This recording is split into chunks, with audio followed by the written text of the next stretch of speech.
Welcome to the Wisdom That Breathes channel. Across all our platforms, we try to share wisdom which is relevant and accessible to everyone. But on this particular platform, we go deeper into some of the ancient principles found within the scriptures. If you find some of the terminology difficult or inaccessible, then go over to our Keshava Swami YouTube channel where you'll be able to find other content which is perhaps more relatable. Thank you and enjoy the wisdom that breathes.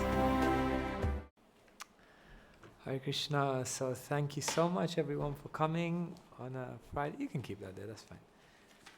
Coming on a Friday afternoon and really happy to be here. So we thought we'd do a few questions and answers, and I guess there are some pre-prepared questions here. So I guess I could go through some of these. But perhaps you may also have some live questions you may want to ask. So maybe what I'll do is I'll go like this one by one, and then I'll skip out all the difficult ones that I don't want to answer. All right, great. Does anyone in the crowd want to begin with a question? Okay, all right, quick off the mark there. All right, so you begin. Tell us. Thank you, Maharaj. So, we think that actually, sorry, just before you begin, maybe I should just, many of you I'm meeting maybe for the first time, so perhaps without going through my whole boring life story, at least just something about how I sit in front of you as this monk. So yeah, very, very briefly, because I think many of you we have also connected before. So I grew up in London.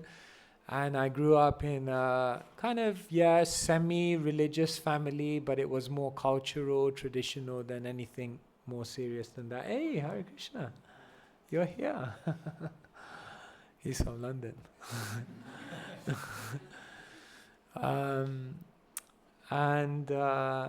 When I was about 15, I started having a lot of questions of life. I don't know what it was, even to this day. I'm not quite sure what it was, but I just began questioning like what I was going to do in the future and what the point of it all really was. And so I thought to read the Bhagavad Gita because I had grown up with it, but I'd never read it. And so I went to the library and got 3 copies of the Bhagavad Gita out from different authors. And I came home and basically didn't understand any of them. And then a few weeks later, by Krishna's arrangement, I got Srila Prabhupada's Gita. This was when I was 15. And so then I read that Gita, and I didn't understand anything either. I was like, God. But when I read Prabhupada's Gita, it was very mystical, because it was the first time I read a book, understood absolutely nothing, and thought, wow, this is an amazing book, you know? It was a profound experience. Like, you read a book, you have no idea, but there was something in me that said, like, this is incredible. Like, but I'm going to have to be patient. It's not cheap knowledge. I'm going to have to be a little more.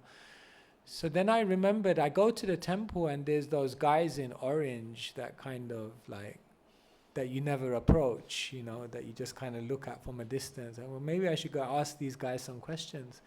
So it was the first time I then went to the temple and started asking the brahmacharis, the monks who were living there, questions. And that was really a dangerous moment, definitely, a defining moment. My dad actually said, don't get too close to those guys in orange, they're dangerous, those guys. I said, don't worry, I'm a balanced person, I'll be fine. He clearly could see something that I didn't. And so that really changed and really got me interested, because I found like these guys are amazing. These guys got an answer for everything. It's amazing. And then when I was 18, I went to university. I studied at UCL, University College London. And that was a really interesting, I guess many of you are at university, and it was a really interesting time for me because I was exploring student life and what students do best, having a good time. And at the same time, I had this whole spiritual thing going on. So it was literally like I was living just behind Soho Temple, like London Temple. So it was literally like go for a night out and then go to Mangalarti. And it was like, I remember once being at Mangalarti and I was just in that place where people were dancing and I'm here, people are dancing, and this is completely different. This is like a different approach to happiness. So I was kind of juxtaposing these two approaches to happiness. And by the end of my first year at uni, I was like, I got to do something different. But the devotees encouraged me to finish my university and do well, which was actually really, really good. Although in the end, I never used my degree in a formal sense because I became a monk straight after. I'm still really happy that I did my degree and I studied, because I felt as though all the skills that I learned in studying, the discipline, all of that really helped me in my spiritual life as well. So I did end up graduating, but then I didn't do anything with it because I went to India when I was 21 and I ended up living there for 6 months in an ashram.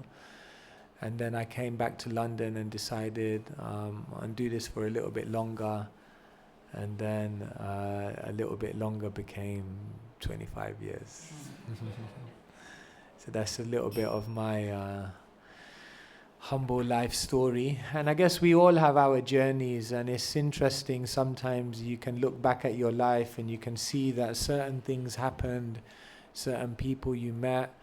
Sometimes you're going through moments in your life which are completely changing your life, but in the moment you have no idea. And then when you look back, you think, my God, that was a real defining moment.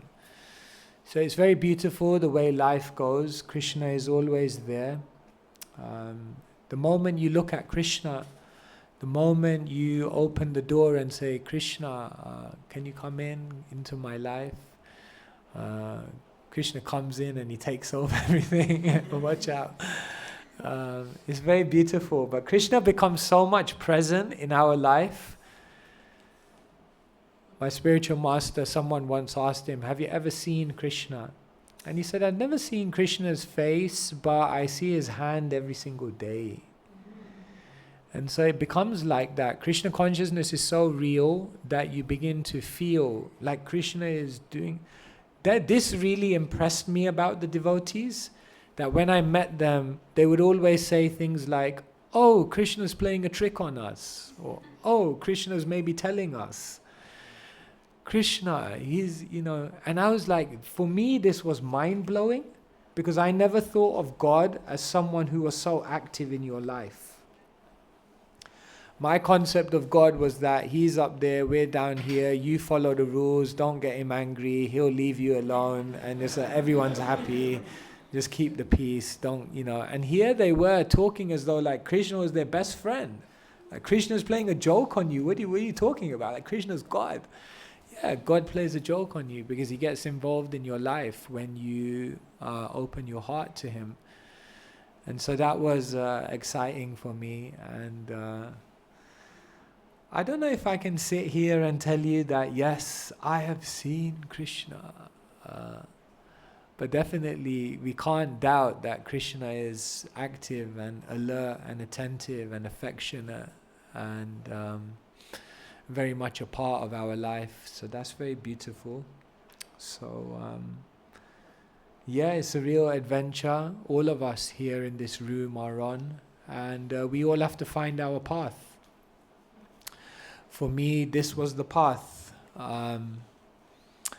And for you, this could also be the path. We have vacancies if you're interested. But it doesn't have to be. It doesn't have to be. Whatever it is. There's a beautiful verse. Grihe thako, vane thako, sada hari bole dako. You may live in the home, you may live in the forest, you may get a job, you may get married, or you may renounce the world, or in one sense it really doesn't matter. We're only here for a short time, so whatever position we accept it and accept all the benefits and the opportunities there, and we just try and give our heart to Krishna. And so, yeah, may all of you find your path. It's not easy, actually. I'm kind of happy I'm 43 and I found my path. When you're 20 and you're trying to find your path, it's sometimes tiring, you know. It's like, oh my God, like, am I really gonna, what about this and this? And is it her or is it her? Or is it him? All these decisions you have. It's not easy to make decisions, huh? Sometimes we're terrible at making decisions. Decisions. But it's good that all of you have spiritual knowledge now, because then in all your decision making you can really think about how it's going to affect you in your long-term journey.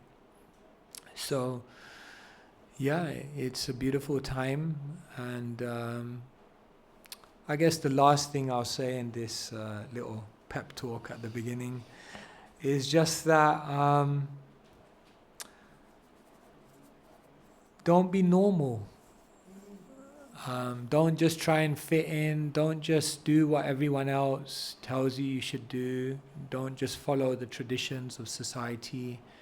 That doesn't mean you shouldn't follow or hear from other people, or, you know, try to look at other people's expectations of you. You can look at all of that, but don't forget to follow your own heart. Don't be afraid to be a little different.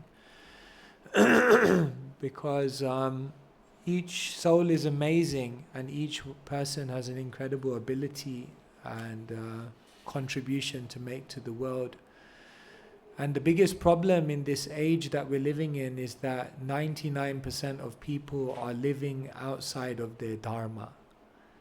99% of people are not actually living their purpose.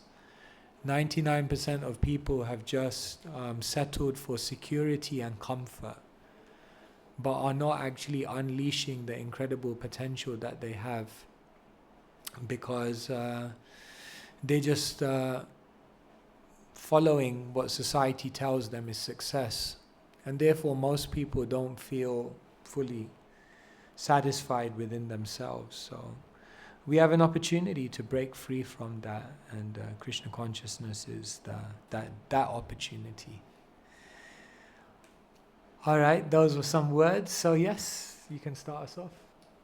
Yeah, can you say your name also? So my name is Kanav. I met you in Vrindavan also. Okay. When you were there for, I think, 27th of March.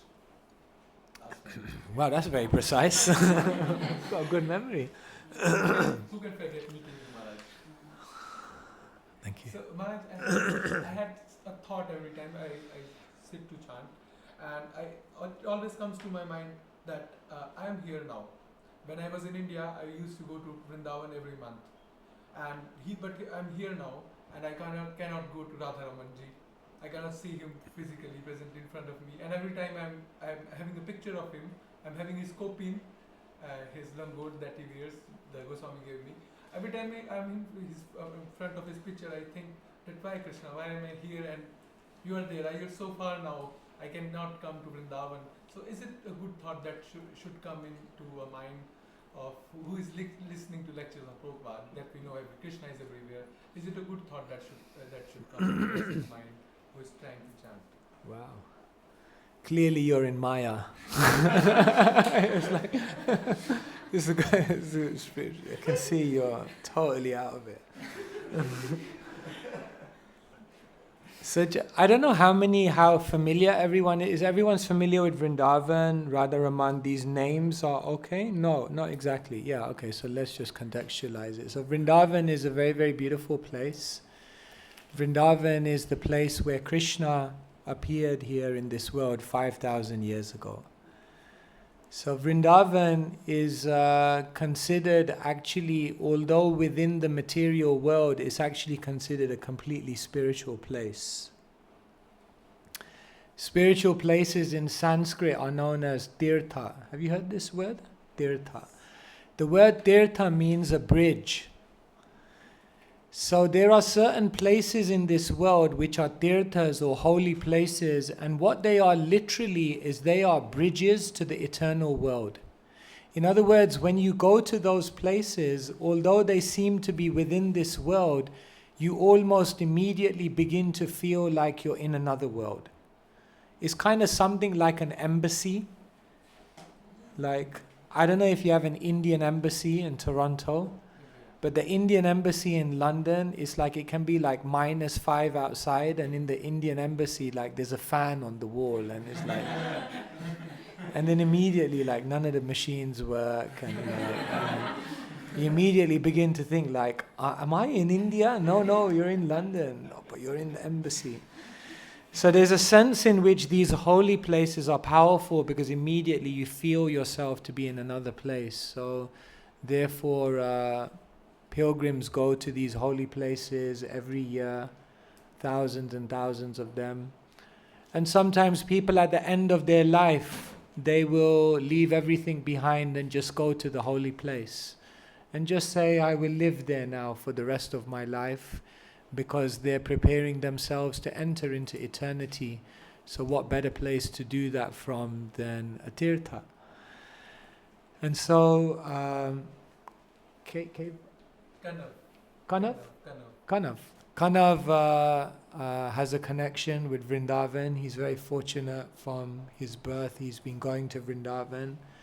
And in Vrindavan is called the city of temples, so there are thousands of temples there. And each temple has a deity, and each deity has a personality. So there are different deities of Krishna. We understand that the deity is not just stone, but it's actually Krishna. And in different deities, Krishna manifests different personalities. So some of Krishna's deities are very, very charming. Some of Krishna's deities are very, very responsive, very active. For example, there's one deity of Krishna, Banke Bihari in Vrindavan, and this deity of Krishna never wakes up for Mangalarti. So in this temple there's no Mangalarti, because like Krishna's been out all night in the forest, like dancing, like he doesn't wake up in the morning. So there's only one day in the year when Banke Bihari wakes up for Mangalarti, and that's Janmashtami. Otherwise he's like sleeping in, and then he emerges about 8-9 a.m. in the morning. Hopefully none of you do that. So each deity of Krishna is alive, each deity of Krishna has a personality. And there's one very beautiful deity of Krishna called Radha Raman. Radha Raman means Krishna who is always playing, who is always frolicking, we say in English, with his eternal consort, Srimati Radharani. So this deity of Krishna is very special. It's what we call a self-manifested deity. Have you ever heard of this? So there's in India, in a Gandaki river, there is something called Shaligram Shilas. So these are like, they look like normal rocks, but they're actually understood to be the Supreme Person who's descended to this world in that form. But it's said that this deity of Radha Raman actually self-manifested from a Shaligram Shila. So it's a very, very incredibly beautiful deity. There they cook for the deity, and it's said that the fire which has been lit to cook for that deity, the fire hasn't gone out for like 500 years or something. Like the same fire. I mean, like they put more wood in and all that stuff, but it's amazing. So it's an incredible temple, it's an incredible tradition. And you are feeling separation from that Radha Raman, that when you see the picture of Radha Raman, then you think, what the hell am I doing in Toronto? I should be back there. And so you should.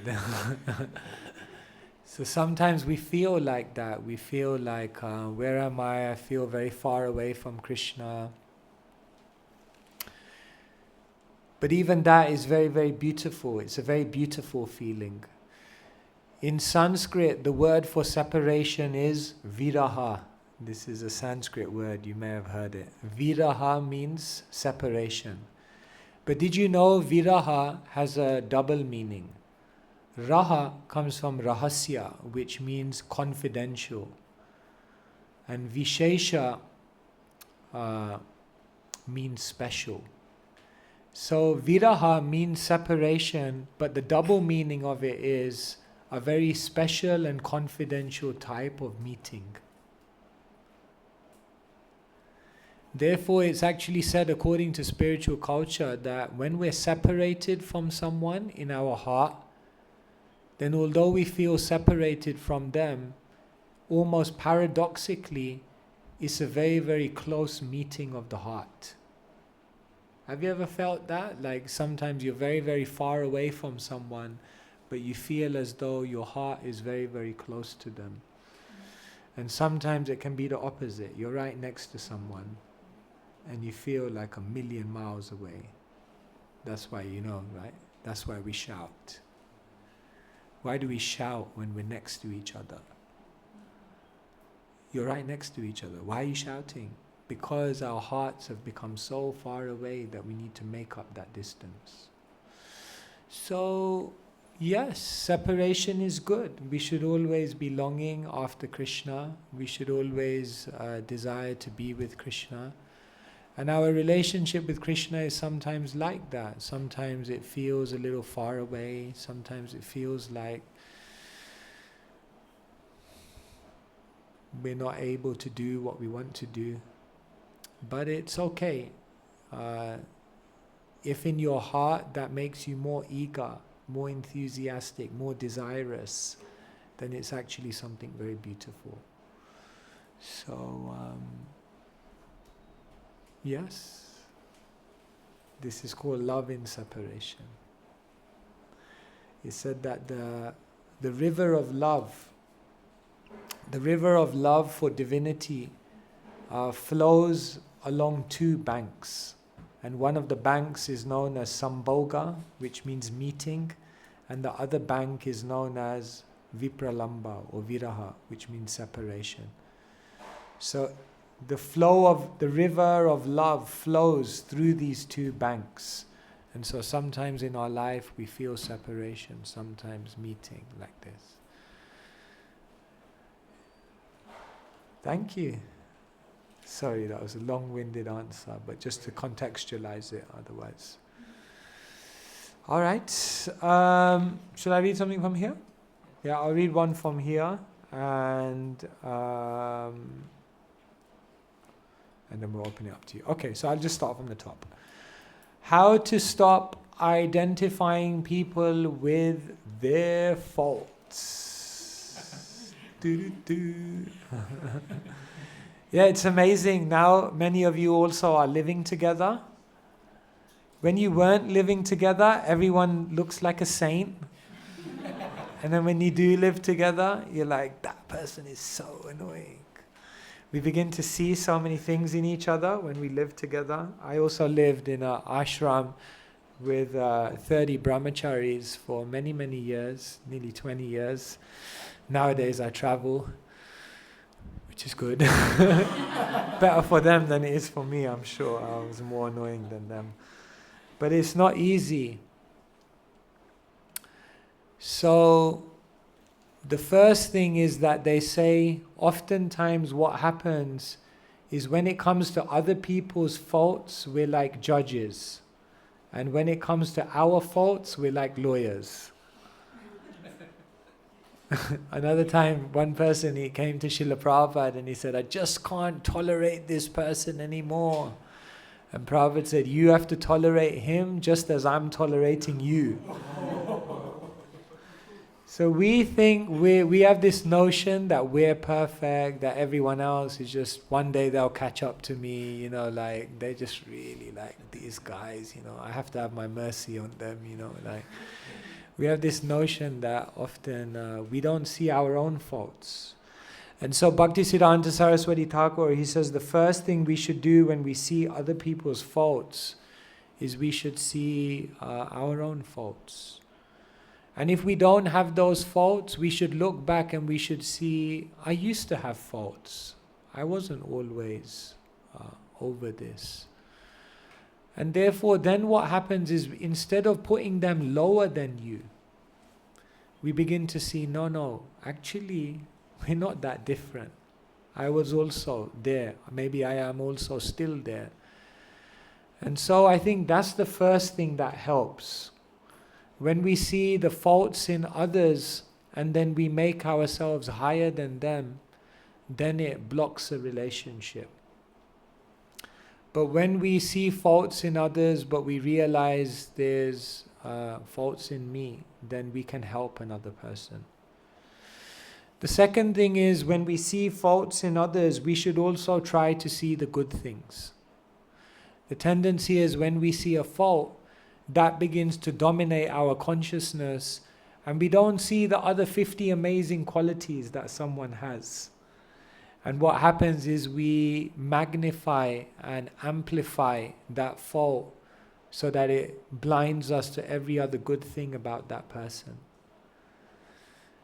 When two people were fighting in the ashram, Bhakti Siddhanta Saraswati Thakur, Srila Prabhupada's spiritual master, he would sit them together. And they'd be like, we need to sort this out, we need to talk about this person. And he would say, yeah, just sit down, we'll talk about it. But before we talk about it, can you just say 3 good things about them?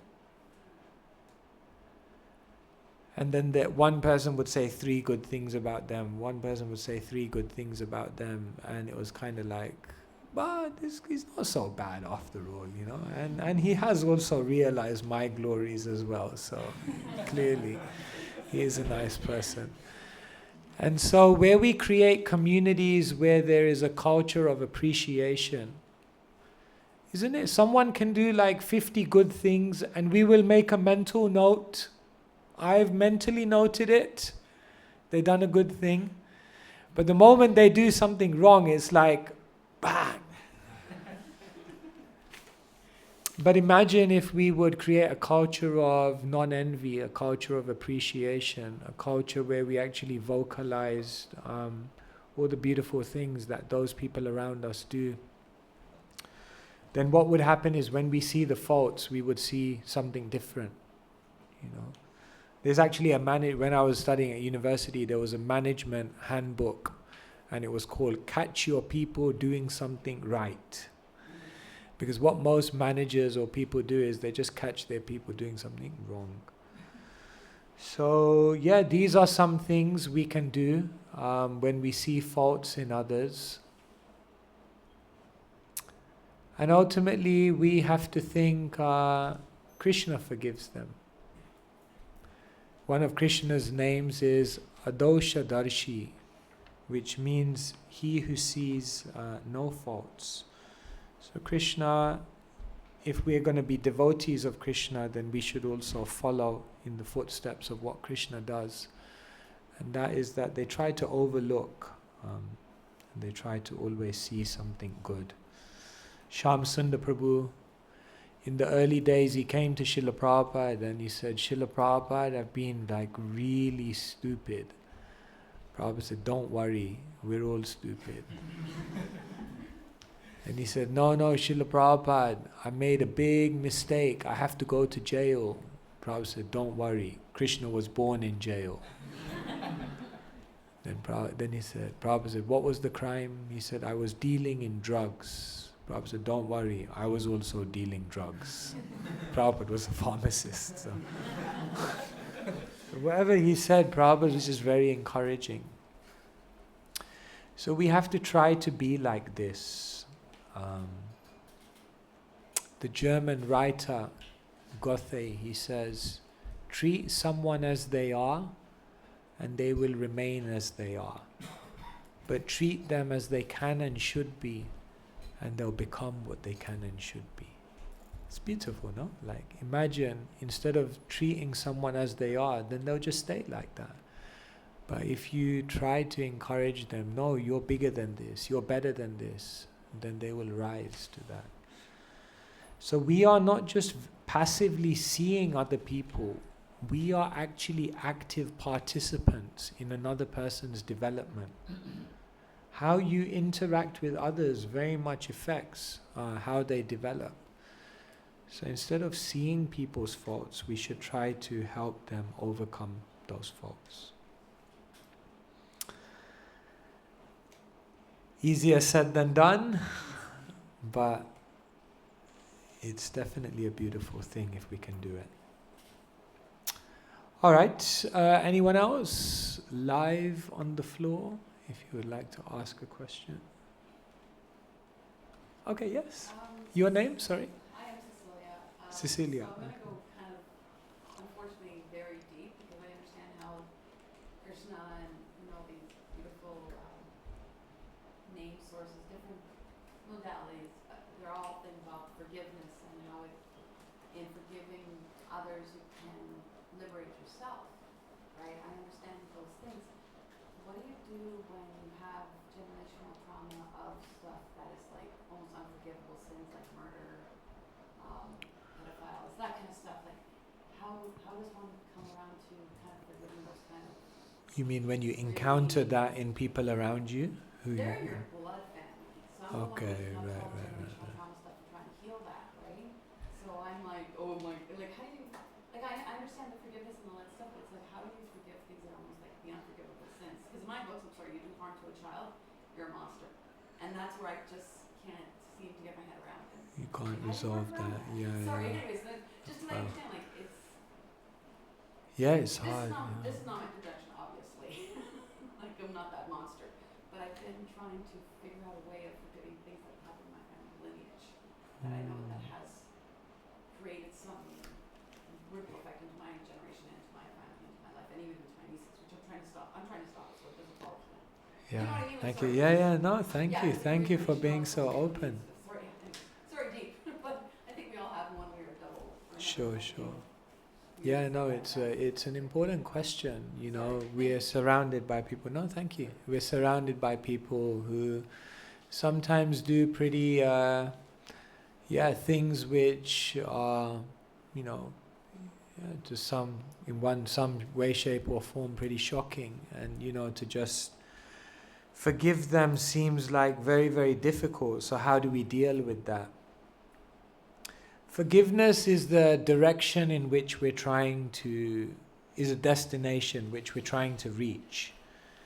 And it's not like all or nothing. We can move in the direction of forgiveness, you see.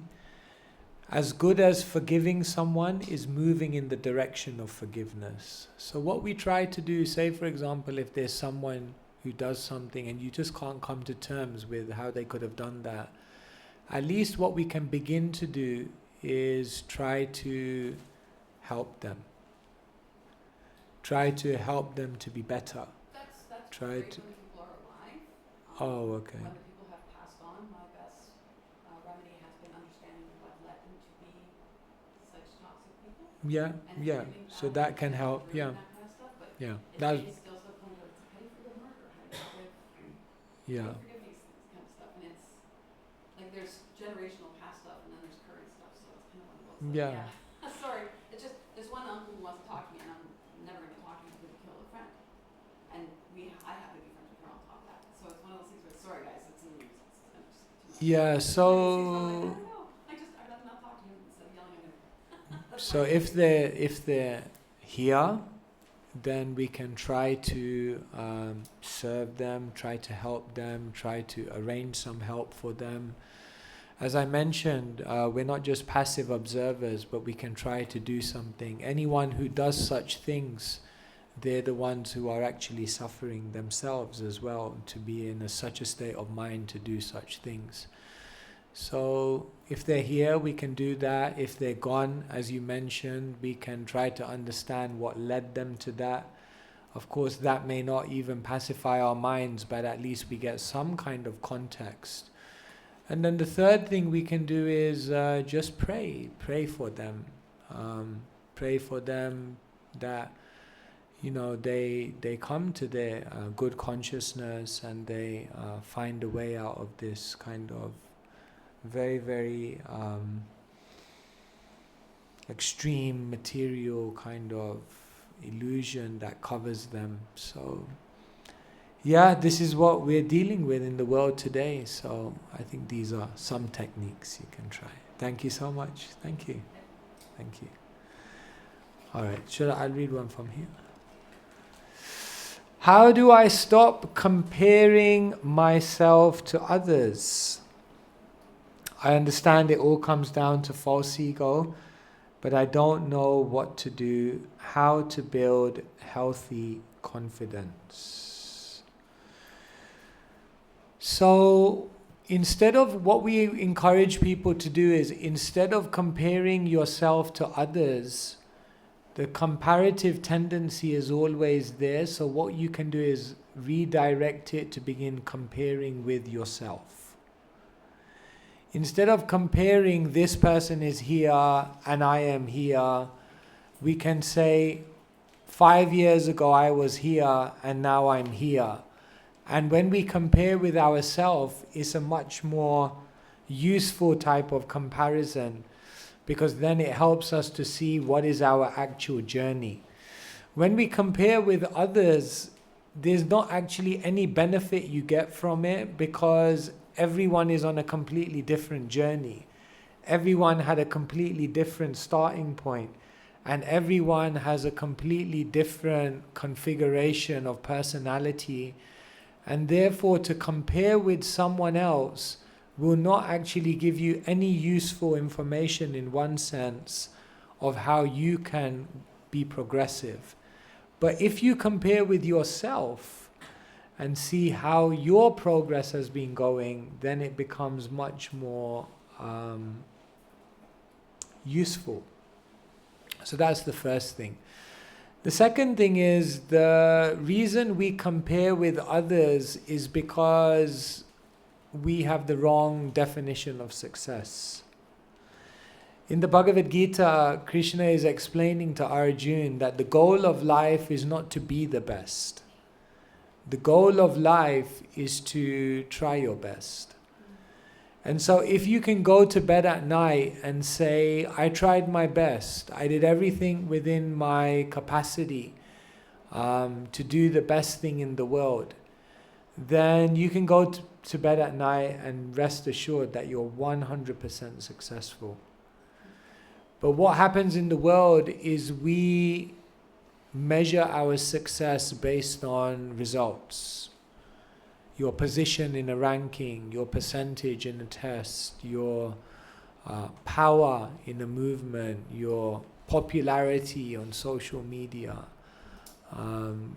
numbers. We define ourselves by numbers. Einstein once said, everything that can be counted doesn't necessarily count. And sometimes that which can't be counted counts for more.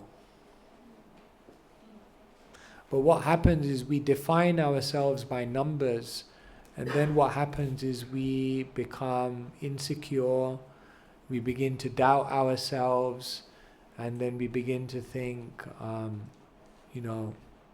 others are way better than me, there's something wrong with me, like that. So we have to try to avoid that mentality. So, yes, so these are, I guess, two immediate things. Number one, compare with yourself.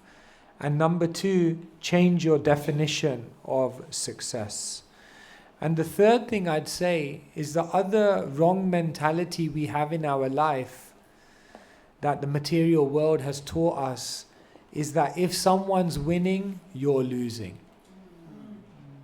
We were kind of taught this in our life, that if someone's going higher, then that means I'm going lower. If someone's gaining something, then it means I'm losing something. If someone is glorified, then it means I'm kind of fading into obscurity. And therefore we have this kind of, whereas the spiritual understanding is that when someone's winning, if you're happy for them and if you support them and if you kind of share in their joy, then you also rise with them.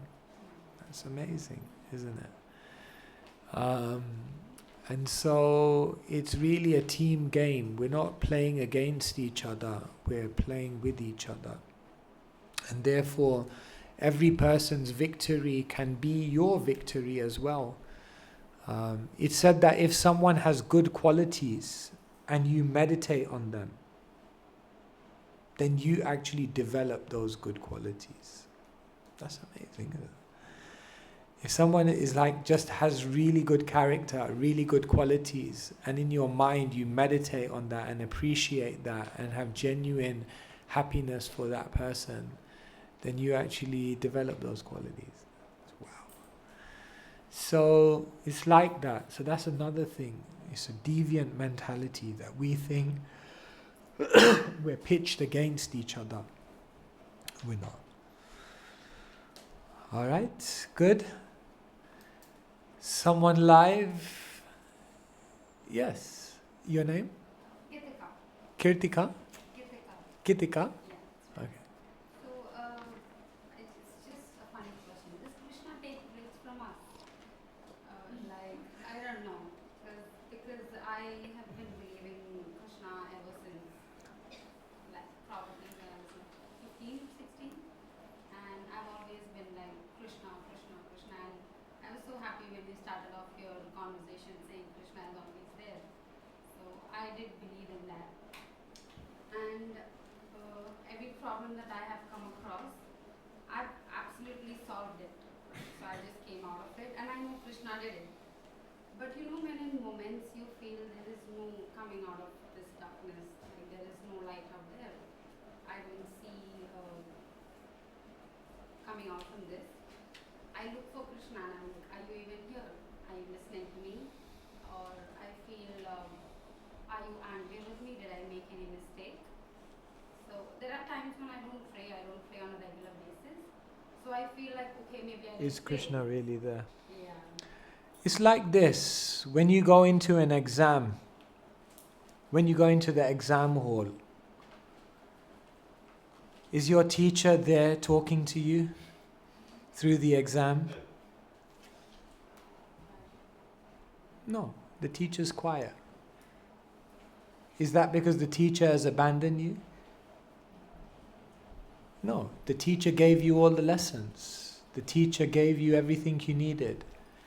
And now the teacher is quiet in the exam, not because the teacher wants you to fail, but because the teacher now wants you to put everything that they've taught you into practice so that you can become successful. And then outside of the exam, the teacher's waiting there to congratulate you. So sometimes it feels in our life like, yo, Krishna, where are you? And then you have to remember, I'm in the exam hall. Krishna's there, he's waiting, and he gave me all the lessons. He told me how to do the whole thing. And now I have to do it. Now I have to pass with flying colors. And then after that exam, we meet Krishna again. So, even when Krishna seemingly is not there, that is part of his expert reciprocation to bring us to a higher level of love. Silence is the art of conversation. Did you know that? They say the art of conversation is not just to say the right thing at the right time, but to leave unsaid the tempting thing, the wrong thing at the tempting moment. So we only measure God by what He does. Where is He? Where is He? What is He saying? What is He doing? What is He? But the art of conversation is also in silence. In silence, sometimes when God does nothing, He does everything. That's amazing. So, like that, Krishna is there. Okay. All right, shall I go into the next one? Is everyone okay? Like, how are we doing here? Like, do you need to take a stretch or? Okay. How do I stick to my initiation vows on the 3 stages, manasa, vacha, karmana, lifelong? Wow, this sounds like sannyas.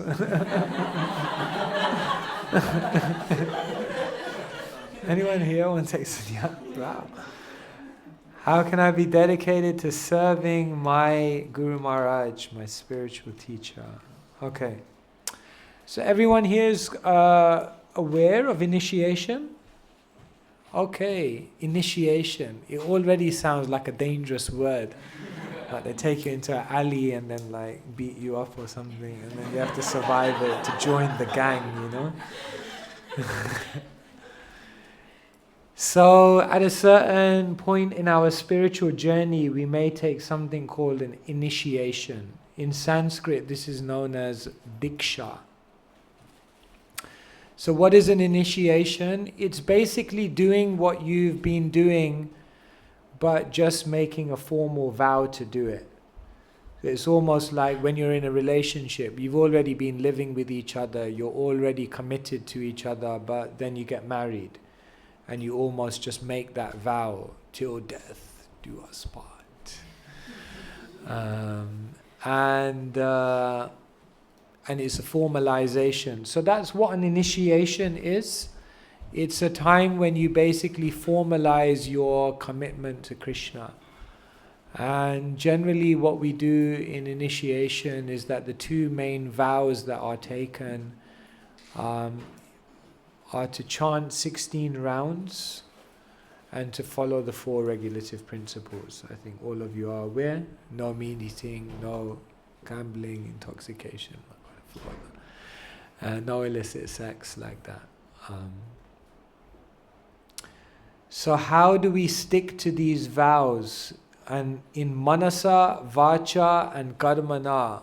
So this person is saying, how do I stick to them in manasa, in my mind, in vacha, in my words, and in karmana, in all my activities? In other words, how do I stay chaste to these vows?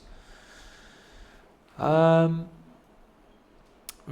are easy in the beginning and easy at the end and very difficult in the middle. Because in the beginning, when you take the vow, it's like, I'm going to take the vow, I took the vow. And then it's like, slowly goes down, you know, it kind of, the enthusiasm starts going down. And at the end, because you're so spiritually advanced, the vow almost becomes effortless.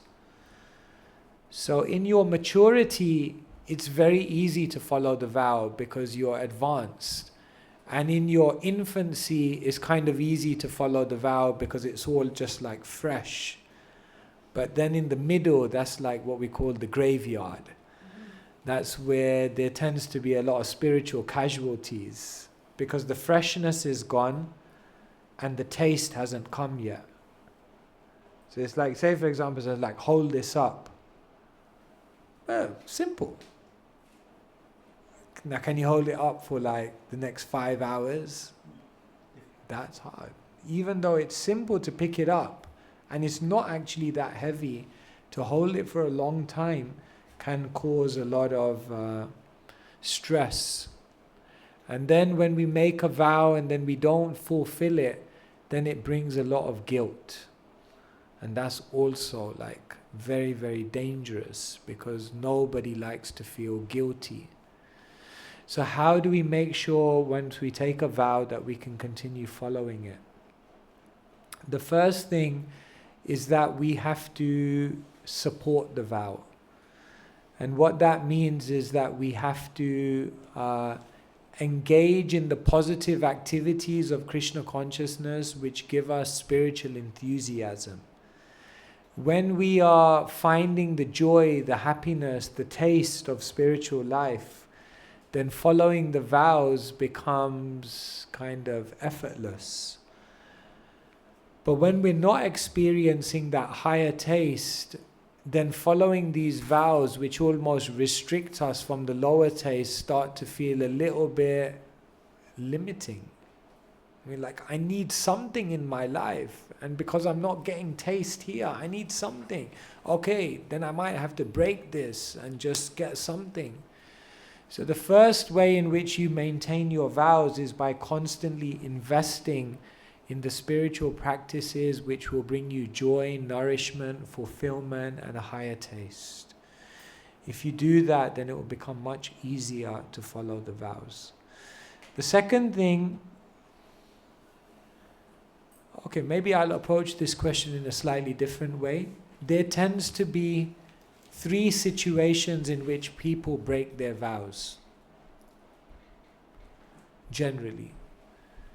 1 is stress. 2 is boredom. And 3 is loneliness. In these 3 situations, these are like the 3 general classic situations in which someone will break their vows. So boredom means you're not finding any joy, you're not finding any taste, you're not finding any connection. Stress means that your life becomes so unbalanced. There's too many demands on you. Life is becoming very, very intense. And then what happens in those situations is we almost feel like I need immediate release.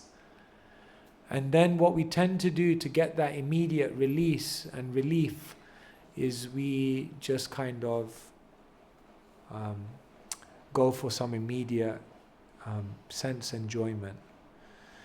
And the third situation, interestingly, in which people break their vows is when they're lonely. When there's a vacuum in our heart, when we don't actually have deep relationships with other people, then what happens is that vacuum in the heart causes us to want to find some gratification somewhere else. And also loneliness causes one to break vows, because if you want to support your vows, you need to have openness and honesty with others. But oftentimes when we don't have those relationships where we can be honest, then what happens is we're just dealing with everything ourselves. And then what happens is it becomes too much. And so we have to create also communities where there can be a lot of honesty. Because everyone is going through the same struggle, but everyone is thinking, I'm the only one. I'm surrounded by pure devotees, and it's only me, the crow among swans. And the next person thinks they're the only crow amongst the swans. And actually all of us, we're all going through it, because everyone struggles. We're in the material world, it's a place of struggle. So, yes, so think about these things. Stress, boredom, and loneliness. These are generally the danger zone. All right. Maybe 2 more questions. Like you can summarize answer for all those questions. These are very, very different. It goes from marrying a devotee girl to like austerity of the body and worshipping your father and mother, and it's like it's spanning a lot of to Shiva Tattva. Priya Mridanga Prabhu? Yes, Maharaj. I've observed that there's a hesitancy and discomfort with expressing concerns about spiritual authorities, whether they're a managerial authority, a temple leader, ashram leader, even a spiritual teacher, a guru. So, can you explain how we can, in a respectful Do that in a healthy way. yeah. So sometimes there are authority figures in our life, in whatever way, shape or form that may be, and sometimes we feel like we can't question even when we see something that don't look right. What do we do about that situation? In Kali Yuga, there's 2 diseases. Disease number 1 is that we question everything. And disease number 2, followers question everything. And disease number 2 is leaders do questionable things. So that is a recipe for problems there. So the first thing is that we should also firstly be aware that sometimes we have a very unnecessarily critical mind. That can also be there. Like I was mentioning, sometimes someone can do 50 good things and then they do one bad thing and it was like, I knew it. I knew it all along. And now they've proved it to me. But we don't see the good thing. So I think the first thing is we should just do a little bit of self-introspection to ask ourselves, is my information correct? Number 2, is my information in perspective? Because our tendency is that we want to be independent. And so whenever there's someone who's an authority who shows themselves some weakness, then we immediately justify it to be independent again. So just one point as like a preliminary point, that before you decide to do whatever you do with your doubt your doubt healthily. But then sometimes you may see that no, there's actually a problem here. Someone is not doing what they're meant to do, and it could cause harm to others. So do we just be quiet? No, then we have to speak. But there's a way to speak. So you have to ask yourself a certain questions. Am I the person who should speak? Yes. Okay, check 1 done. Am I the person who should speak? Yes. Should I speak now? Is now the right time? Yes, check number 2. Okay, I'm the right person to speak and now's the right time. What's the best way to communicate it in such a way that it will have maximum benefit? Check number 3. So generally, if you do that kind of check and you raise things appropriately, that's what healthy communities are made of. One day we'll all be leaders, if you're not a leader already. And then we will need people to give us feedback. So healthy communities mean that you give feedback and you're also open to receiving feedback. But that feedback should be given in the most appropriate way. Otherwise, it may not actually help the person and it may alienate and break down a relationship. Nowadays, the way people give feedback is very, just like www.instagram.com, and it's like put it out there in the ether for the whole world to see without any context. So we have to be very, very careful how we raise things. Like that. Does that help? All right, is anyone in the room dying? Not dying, hopefully. I was going to say dying to ask a question. All right. That was very graceful for someone who's dying to ask a question. But yes, we accept that you are eager. Yes, okay, you get the last question. Go for it. Thank you. I'm Asta. Asta? Okay. My question That's a TV channel, right? my question is that, sometimes I feel a lot of spiritual jealousy, not material jealousy. I feel like in the material world, when we come to the material world, Krishna comes with us, he's in our heart. But if I go back to the spiritual world, there are billions of devotees. So what will Krishna give? He will be able to give me time. Wow. There were way more devotees than here.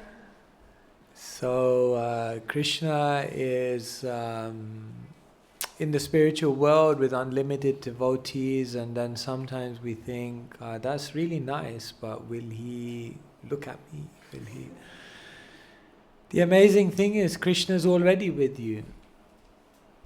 In the beautiful Sanskrit verse it said, Ishvara sarva bhutanam hridya sa arjuna tistati brahmayan sarva bhutani yantrarudhani mayaya. Krishna says, I'm dwelling in everyone's heart as the super soul. And I travel with them on this journey, directing their wanderings through this world. So there's not a question of, is Krishna looking at me or not? Krishna's been looking at you since time immemorial. In another verse it said, Upadrashta Anumanta Cha, that Krishna is the overseer and the permitter. So Krishna explains in the Bhagavad Gita that he's not a distant God. He's a very close God. And he's so close that he's in your heart. He's right there. And if you learn to talk to Krishna, then you will see that he is extremely interested. There's this beautiful picture of Krishna taking lunch with the cowherd boys. Maybe you've seen that picture. And Krishna, they're all in a circle and Krishna's right in the center. And it's explained by the teachers that the incredible thing is that everyone thinks Krishna is looking at him. How is that possible? Like, you can try doing it, sit in a circle and go right in the middle and then look at everyone simultaneously. Not possible. But Krishna can, because Krishna is unlimited. So Krishna is hungry. He's hungry for love. And anyone who has love, Krishna has to come, because he's hungry for that. His hunger for love can never be satiated. And therefore anyone who engenders genuine love, they immediately imprison Krishna in their heart. And Krishna has no power. Krishna says, once there was a conference of the sages, so they were trying to find out who's the greatest. So one sage said, the sky is the greatest because it covers everything. And then another sage said, no, the clouds are greater because they can cover the sky. And then another sage put his hand up and said, no, the wind is greater because the wind can move the cloud. And then another sage put his hand up and said, no, the mountain is greater because it can stop the wind. And then another sage put his hand up and said, no, the earth is greater because it's holding the mountain up. And then another sage put his hand up and said, no, God is greater because God is holding the earth. And then God himself appeared and said, no, my devotee is the greatest because he's imprisoned me within his heart. So, if you have love, Krishna will definitely come. So that's what we're praying for. The wealth of love. So, okay.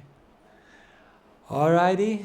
So, thank you so much. I strategically stopped because the next question was, I want to marry a devotee girl, but it's taking some... So I felt highly unqualified to answer this question, but we will do that one next time.